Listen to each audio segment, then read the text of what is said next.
Hello, everyone. Thank you for joining us today for the Women in Engineering Dream Team. My name is Manzar Pehlivan. I'm a geotechnical engineer with Jacobs based in Seattle, Washington in the United States. I am the Northwest Tunnel and Ground Engineering Group Lead. I also serve as the Executive Advisor to Global Strategy and Solutions and Technology Director of the Jacobs in our company. And today I'm honored to be hosting this initial session for the Women in Engineering Dream Team. My attachment to ASCE and the Dream Team goes a little bit beyond, like a little bit back. I was one of the 4 engineers featured in Dream Big. Today, instead of sharing my story, I will be hosting a panel with 2 brilliant engineers where we will be learning about their story and then how they chose about engineering. But before we start with the panel, I would like to introduce you to the program and some of the upcoming activities that are involved. The American Society of Civil Engineers is partnering with Star Library Network, StarNet, and its Project Build Engineering program. The Project Build is supported by National Science Foundation. In addition to Women in Engineering, we are providing free access to the award-winning documentary Dream Big, Engineering Our World. Dream Big is now available on November 10th, 14th, 17th, and 24th. You can view the documentary at your convenience on those dates. The film will be available in English, Spanish, and closed captioning. To register for a passcode for this opportunity, please visit www.asce.org/dreambig. In order to explore engineering even further, several live Dream Team panels have been scheduled, one of which we are hosting today, and thank you for joining. The upcoming ones include Cities of Future that will be held later today at 7 p.m. Eastern Standard Time. Black Engineers on Thursday, November 12th at 5:30 p.m. Eastern Time. El Futuro se diseña, The Future is Designed in Spanish, which will be on Thursday, November 19th at 3 p.m. Eastern. And Engineering Extravaganza on Tuesday, November 24th. You can find the complete schedule at asce.org/dreambig. The website is also posted in the chat for your convenience. Now, without no further ado, I would like to continue with introducing my panelists. But instead of reading their bios to you today, I will ask them to introduce themselves. Let's start with Sophie. Sophie, can you talk to us a little bit about yourself, your background, and what you've been up to? Of course, thank you, Menzer. Hi, my name is Sophie Lipomaniz. I'm a civil and environmental engineering student at the University of Louisville in Kentucky. So for those of you who are kind of wondering what civil engineering means, it means we work with anything that a civilization needs. So roads, dams, skyscrapers, bridges, wastewater, and it's amazing. Civil engineers are part of all of these processes and so much more. Now, I also work, similar to Menzer, very closely with the American Society of Civil Engineers. I'm the vice president of the pretty new National Student Presidential Group. I'm also a National Student Ambassador, as well as holding numerous leadership positions at my college. So when I was a kid, I really loved engineering and math. And when I was young, I used to convince my mom, instead of buying me Legos, which were expensive, popsicles. And I would hot glue these together, constantly building bridges and structures as tall as you can go and get them as complicated as possible by gluing motors on them. Anyway, drawbridge aside, it's a fantastic role to be in. So though I'm still in college right now, I'm also taking steps to prepare my career to enter the United States Navy, where I'll hopefully be pursuing a civil engineering officer commission. So hopefully I'll talk about that a little bit later, but thank you very much for the introduction, Menzer. Absolutely. So excited to have you on the panel, Sophie. And next we have Bianca joining us. Bianca, can you introduce yourself and tell us a little bit about you and your background? I sure can. Thank you. Hi, everyone. My name is Bianca Bailey, and currently I'm a doctoral student at the University of Illinois in Urbana-Champaign. I also have an environmental engineering degree from the University of Illinois, as well as a chemical engineering degree from Howard University. So for me, engineering has allowed me to be able to see different perspectives of how we can solve one problem. And so I started out with an organization called Girls Incorporated. It was an after-school program that I went to after school, and they actually exposed me to a math and science family night where I met an engineer from an oil company who later became my mentor and was one of the reasons why I decided to major in chemical engineering at Howard University. So currently, right now, today, what I am doing is working on the wastewater treatment that Sophie just mentioned. I'm actually allowing all my degrees and all the knowledge that I've learned to help farmers take wastewater from cows, take their poo, clean it, turn it into purified water, as well as energy and manure so that they can also grow crops for the animals. So I am excited to be here. Thank you for inviting me to speak, and I'll be happy to answer any questions. Yeah, fantastic. Thank you for Bianca. So I do have several questions ready for you. And I'm gonna tie back a little bit of story from my background too. It was really great to hear for both of you how you became interested in engineering. And I see that we do have all different stories in the background. For one, Sophie, I was not really interested in Legos or anything. They were to buy me Legos, but I really did love my Barbies. I did like building houses for my Barbies. Now I was not really interested in Legos. And one of the, I think, stereotypical assumptions is if you are more like a girly girl, if you're not really interested in playing with Legos, the engineering is not for you. How would you react to that? Do you agree? Or like, is this something that is coming from like your interests as a little kid, that you were just interested in math and science or just Legos and that's why you're an engineer? Or elaborate on that. I would love to. So I want to say anyone with that inkling to solve a problem is an engineer. Anyone who has that ability when you're young just to get excited about a challenge has all the tools they need to be an amazing engineer already. So though I couldn't really get every Lego in the world that I wanted to build the tallest thing in the world, I was able to innovate and come up with something different. And my older sister had a little bit of a popsicle addiction. So I would always take her dirty popsicles and I would just keep piling these into trash bags. So I had all of these tools just to start with building my own solution to these problems. But at the same time, liking Barbies and other things of that nature, I don't usually like it when people will say, that means now you're not math and science inclined, because that's not related at all. Anyone, again, that wants to solve a problem is an engineer. Yeah, and I totally agree with that. After we released Dream Big, there was a lot of cases where I would get to travel to different science museums. Of course, that was not a non-COVID world then. We were traveling and meeting in person. Hopefully we will get to do that again. But one of the very main questions that was asked is just like, what if I'm not good at math and science? And what I always say is, you don't have to be the best. And then that will tie it back to our daily lives, maybe. So I will start, usually the question is just like, how does your day look like, right, as an engineer? I do work as a practicing engineer. Of course, you need to have the basic understanding about the math and science and the physics, but you're not solving those calculus problems every day. So there is computers, there is always someone to help you. There is always something new to learn. So just because you are not the best student in math and science does not mean that you cannot be an engineer. And within the engineering, there is like so much that you can do. You can be a project manager with engineering degree, and then you can run the wastewater treatment seismic upgrade project, and so on and so forth. But like, I'm gonna just stop here because this is like how my day looks like.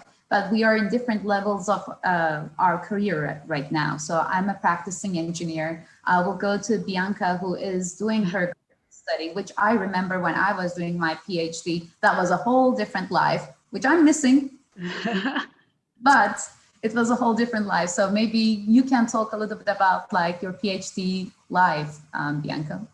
Sure. One of the things that is different for graduate students compared to undergraduate students is that after you get the 4-year degree, then you can apply after taking the GRE to do studies in whatever specific, idea or interest that you have. So for me, I decided to go into agricultural and biological engineering because I saw that there was a need for clean water in this area. So the typical day for a graduate student, it can range from a lot of different things. Currently, right now, I'm supposed to be running 15-hour experiments and physically taking a sample each hour from a reactor that I'm using to clean dairy wastewater. Usually takes me about 15 hours to see about a 90% removal of the clarity of the water. So what I can do with that is then I can take math and I can design an equation to describe how the water is becoming clearer over time. And so that's like my typical day. That's what I'm doing with my research. Sometimes it might involve speaking on a virtual platform such as this program right now, or it could involve me going to the farm and actually sticking a bucket into a pool of cow wastewater and taking that as a sample and bringing that back to the lab to clean it. So for me, I kind of like the flexibility of being able to do different things throughout the day, and as opposed to sitting at a computer and being a programmer, which I can do if I need. What about you, Sophie? How does your day look like? Well, it's kind of a great question because I used to be studying biomedical engineering, thinking I was going to become a doctor when I was older. And I changed my mind, and it was the hardest thing I've ever done. But now, day to day, I'm a pretty active runner. So I wake up around 5 in the morning, get my miles in, and then I either I'm getting ready for class or my internship. I'm doing an active internship right now virtually to stay safe with social distancing. And I work at that until about 5 o'clock, 6 o'clock, and I get to do really cool stuff where I'm a construction delay forensic analyst.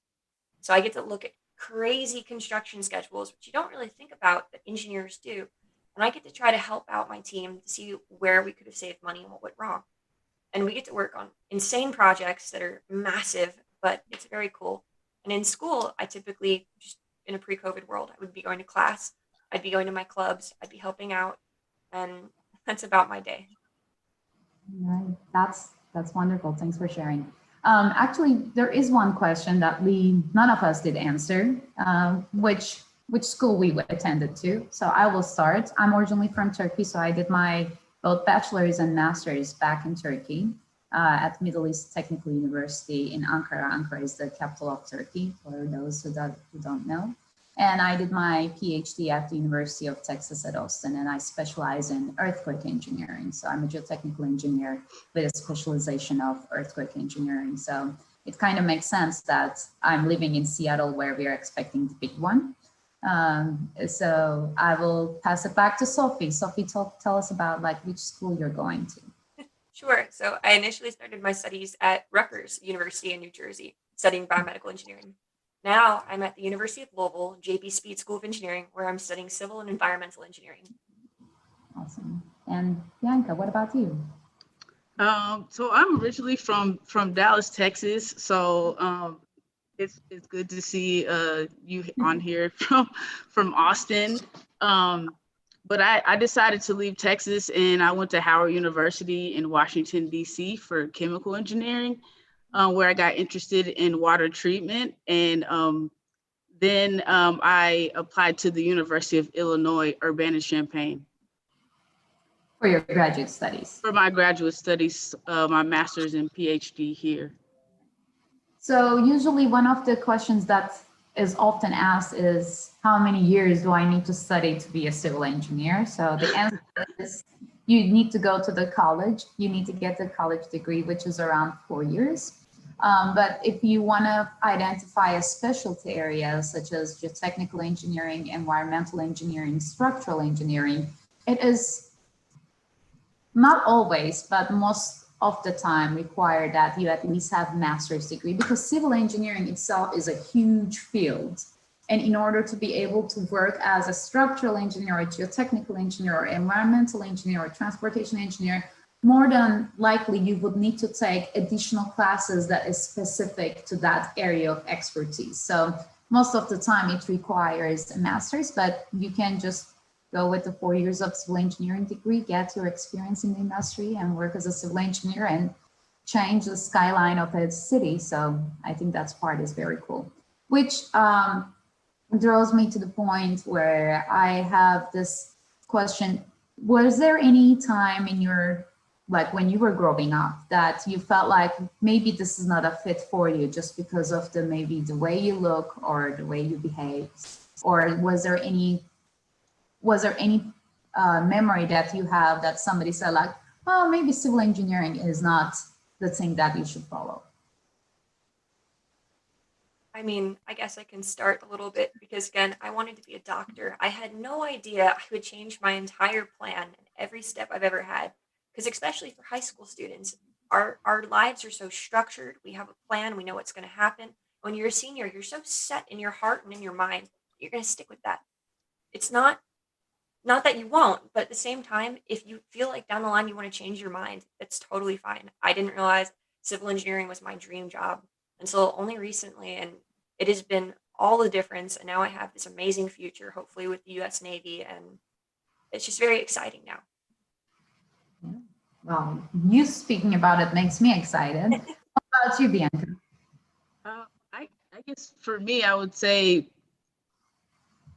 one of the things that I guess I've had to deal with is being a woman in a male-dominated field, as we all have. And so there are stereotypes that are associated with women in male-dominated fields. Specifically, sometimes there's imposter syndrome. And when we have imposter syndrome, we're in a space where we may be the only one and we feel like we don't know as much as everyone else.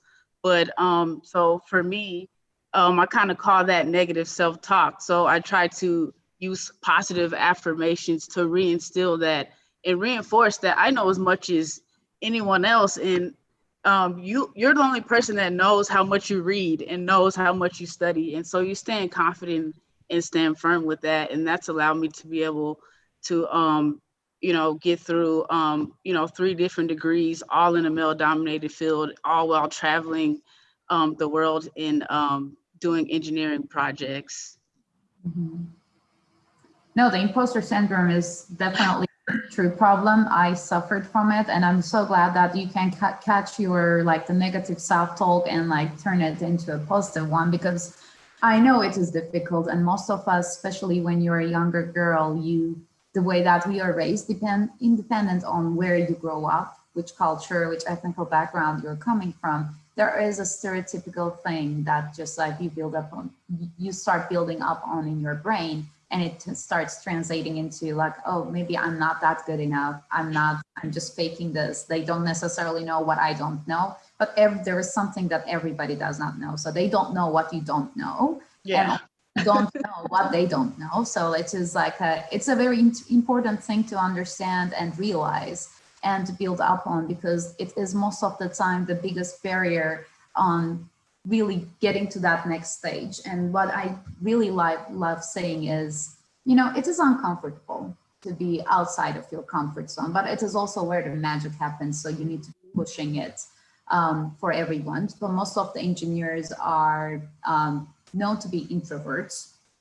It is not my perfect, like the happy place to be in front of the camera and talking to the group of people, but I know the value behind it. And that is why, from my experience, if I can get inspire another person to really follow their dreams, I think that's very rewarding, which ties me to the next question that I have. The question is, what is the most personally rewarding project you've ever worked on? And then this can be, I know you might not have the industry experience, but any type of project is acceptable. So Bianca, let's go with you. You cannot answer your PhD as a project and something else. No, I won't do that. I have some other projects. Good. I guess more specifically, we talk about environmental sustainability, and more specifically, plastic is something that is deteriorating our oceans. And so one of the things that I worked on as an engineering intern at Saint-Gobain, they actually make glass, but they have a research and development company in Massachusetts.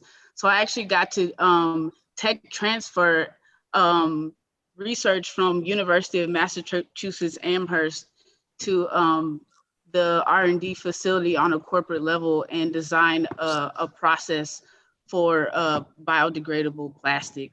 So that's something that I think has merit, and the fact that I got to see that firsthand, knowing that there are ways to take care of plastic and the waste problem. Seeing it firsthand makes a difference in my life. And when I look at certain situations or people tell me things, I always kind of look around it to see, well, maybe there's another way that we can actually solve this problem than what you're talking about. So something, yeah, I guess being able to do that. Same question, Sophie. What is the most rewarding project you worked on? That's a great question. Though when I was in biomedical engineering, I was doing cancer research, and that is definitely incredibly hard work worth doing. So if anyone's interested in that. But I would say in civil engineering, as a student, we have a competition called the Concrete Canoe. Yes, I know what a lot of people are thinking. A boat made of concrete? What? Students in college race these and build them, and we design them and write reports on them. And I was the captain the previous year prior to COVID, and it was incredible seeing the process come together, from just getting kids excited about racing a concrete boat to just seeing every other school come behind that same idea, and just seeing other students and how we came up with different solutions to making a concrete boat from different places all around the country. Yeah, that's very exciting. And some of the times, although we work as engineers, maybe sometimes the projects that we work on and they are most rewarding, not necessarily are the engineering projects. For me, I think one of the most rewarding is definitely Dream Big and the impact it had, not just within the States, but across the globe. It can also be, it's still being shown on Netflix, and every other week or even every week, I would have someone across the globe reach out to me saying they're inspired to become engineers. And that is something that is really very highly rewarding, that it is very difficult to out to in some ways. And other things is just like, when you are an engineer, you also have this different vision of looking at things, looking at the problems and trying to find the solutions. I just want to give an example of one of the campaigns that I'm running with our company throughout this month, which is Unite to End Violence Against Women. We are an engineering, technology and solutions company, but we do care about what's happening around the world. And with the current pandemic conditions, the violence against women and girls has increased significantly. And you can either just see it and do nothing, or you can try to find solutions even within the smaller scale that you can. And I think this is also part of engineering. This is also what engineers are for. It is about finding solutions to problems that you are seeing around you. The next question that I have is, very general. What are some types of engineering out there Well, we all three are civil engineers, but I will switch it. And even in civil engineering, there are at least 6 major departments, which we work separately. We work together, but our specialties differ. So when you go to the whole scale of engineering, I will start with 2 and then you guys continue with the other 2. So there is industrial engineering, there is electrical engineering. Bianca? There is mechanical engineering. There is nuclear engineering. Sophie, you go. We're gonna go around until we run out of it. Okay, there's biomedical engineering, and there is electrical. Did we say electrical? I did. Yeah. Okay, there's biomedical. Oh, jeepers. Chemical engineering? Yep, we said chemical. So, I guess environmental engineering. Yeah, so that's also within civil though too. Yeah, but it's just there is like the industrial engineering, there is computer, like the software engineering. You know, it's a whole world out there when it comes to engineering, because let's go back to the point what engineering means to us. And I think that's a better answer to give. To me, I will start. To me, engineering is really innovating, finding a solution to a problem, and reimagining what is basically challenging what we are doing today to find a more efficient, a better way of doing that.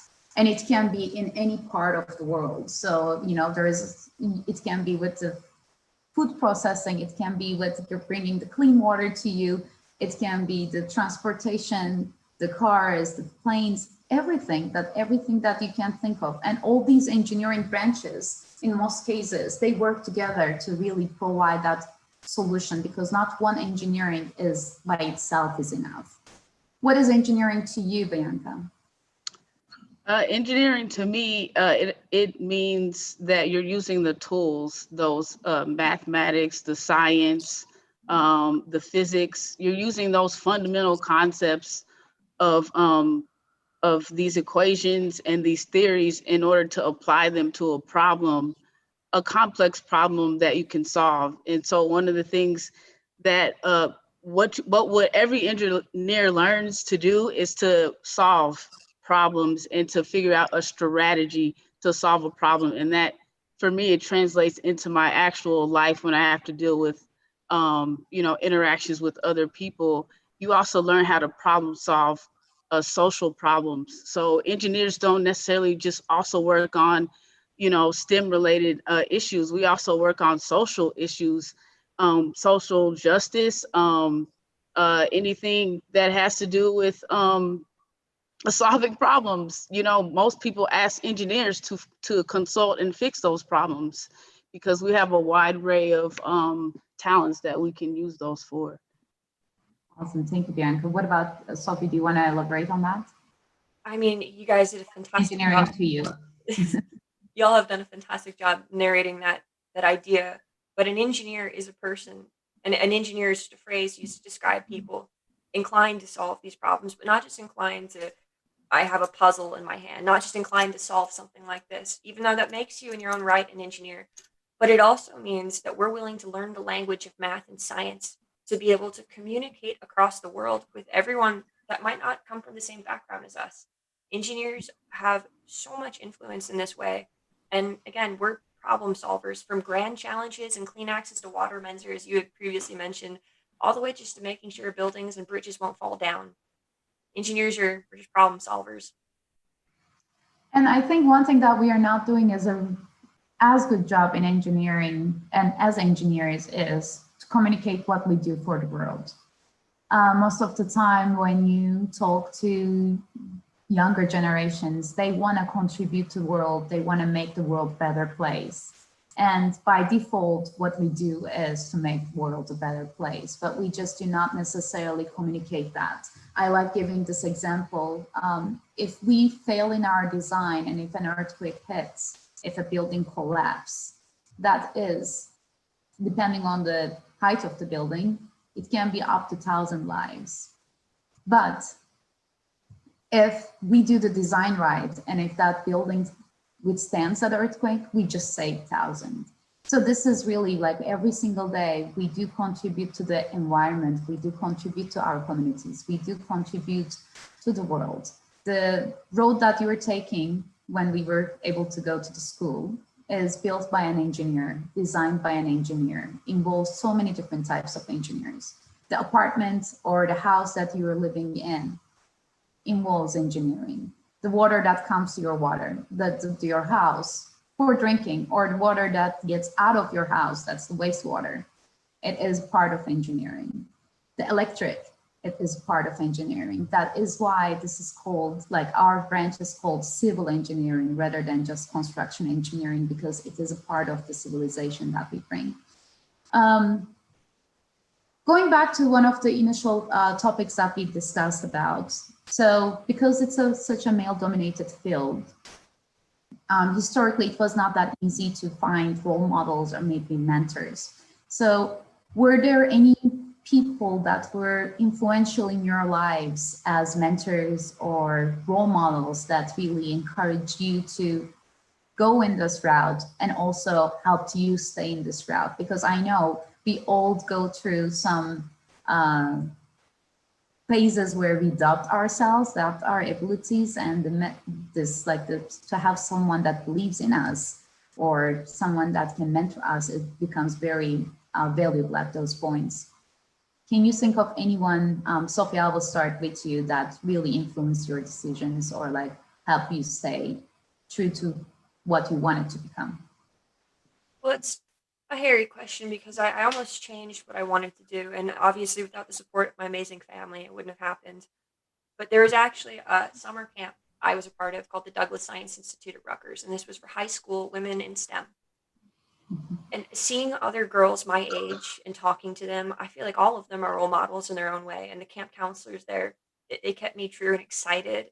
And I wasn't stressed about. And I was seeing people that looked like me doing engineering and just as excited about it. As you can tell, I get pretty passionate. But that's what I guess that's what I have. That DSI camp counselors, they were great. Awesome. It helps to have that STEM exposure early on, because then you realize that it is not magic, that you can actually do that too. Bianca, what about you?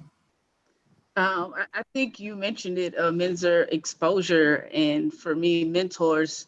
I was able to acquire those through an after-school program called Girls Incorporated, and throughout even my high school and middle school years, I was speaking with these mentors, and they were women, professional women who worked in the Dallas, Fort Worth area, and they were able to talk to me about college and prepare me for scholarships and understanding, how to navigate as a woman in this world. And I guess I would say programs like I was in the Research Extension Apprenticeship Program at Kentucky State University when I was in the 5th grade. I did a water project on the farm where I took samples of tomato soil from a tomato farm to see how the pesticides were infiltrating groundwater. That was in the 5th grade. So programs like that, they still exist, like the 4-H program, to help students gain mentors and give them exposure to what are some of the different things that you can do with your life besides, being a doctor or a lawyer. Well, unlike Sophie, I actually wanted to be an actress when I was younger, in addition to being an engineer. So, well, I always say dream big indeed, because I ended up being in a movie because I was an engineer. So, There you go. The linings and everything. That's what I think. There is one question directly to you, Bianca. So the question is, how was your time at Howard University, and how did going to HBCU help you? Okay, I graduated Howard University in 2012 in chemical engineering, And Howard University was, I would say, a great experience. And it was an opportunity at a historically Black university to be put on a platform and be given a voice that I would not normally be able to speak. So, for example, I was the president of Engineers Without Borders. We did a water project in Kenya for 3 years. It was a student consulting firm. And so I was over fundraising as well as being able to get us there all of those 3 years. And so as a result of that project, I was actually named a White House Champion of Change for Women and Girls in Science, Technology, Engineering, and Math. I got to go to the White House several times to talk about girls, women in engineering, and how we could, as we increase the amount of women in these fields, we can increase our economic input within the global society. Wow, that's fascinating. Thank you for sharing, Bianca. And, you know, as we do have one hands-on activity demonstration, but before that, I have one more question for both Sophie and Bianca. So like, Bianca, you're through your PhD and then you'll be graduating. And Sophie, you shared that you want to just like go to the Navy. But if you were to be dreaming big at this point, let's say 10 years in the timeline, what would be really cool project or that you will be working on, or like what would you be doing that can contribute to the world? It's an amazing question. I guess with that, as previously mentioned, I want to go into the Navy. They have a group called the Seabees, which is the construction battalion.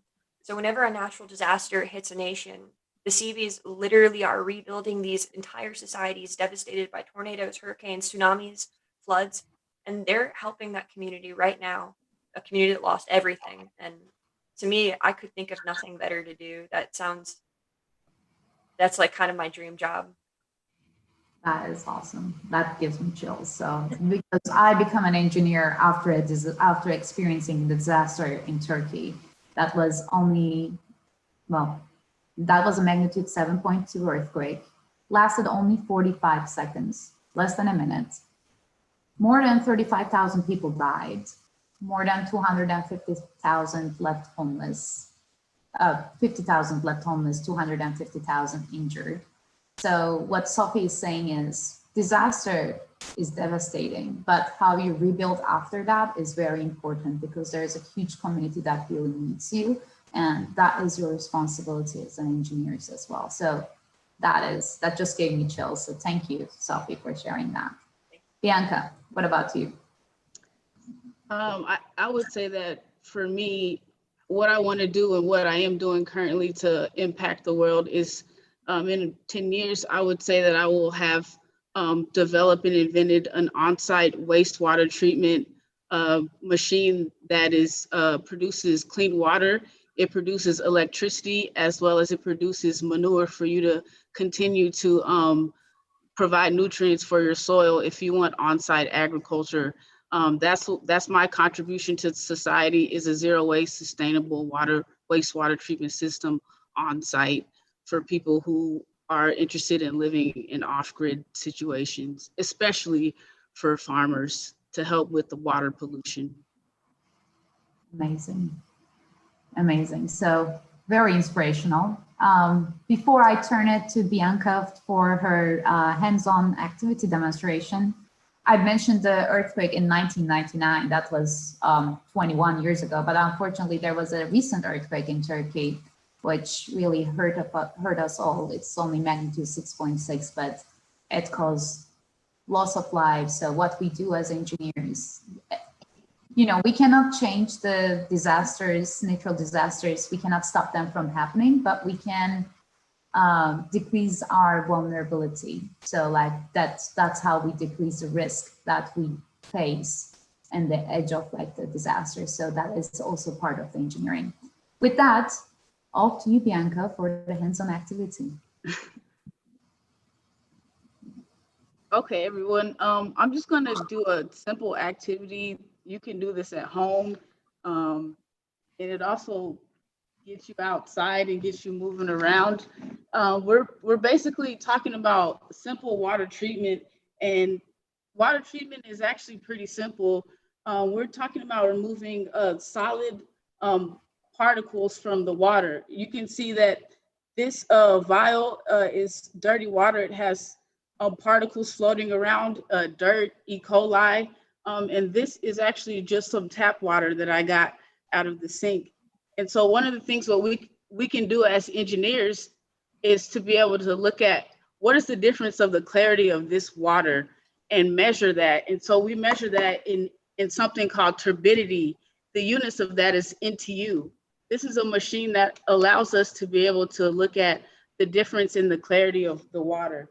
So here's the dirty water, and I actually poured that through a filter.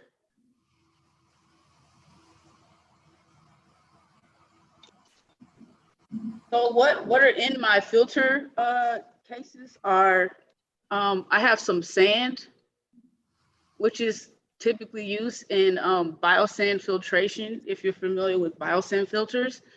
This is activated carbon. I'm sure everyone is familiar with this, but you don't know that this is in your Brita filter. If you crack open your Brita filter, these black beads will come out. And lastly, I have one container that has a filter in it, a paper filter. And paper filters are good because they can remove smaller particles. This one is a 42.5 millimeter filter, and this one's with the filter, and one is without. So right now I have a vacuum pump on the water filter with the filter in it, the paper filter, and this one does not have a paper filter in it. So let's see, we can actually look at, this is the water before, and we can actually see now if we take this off here. If I turn off my vacuum pump,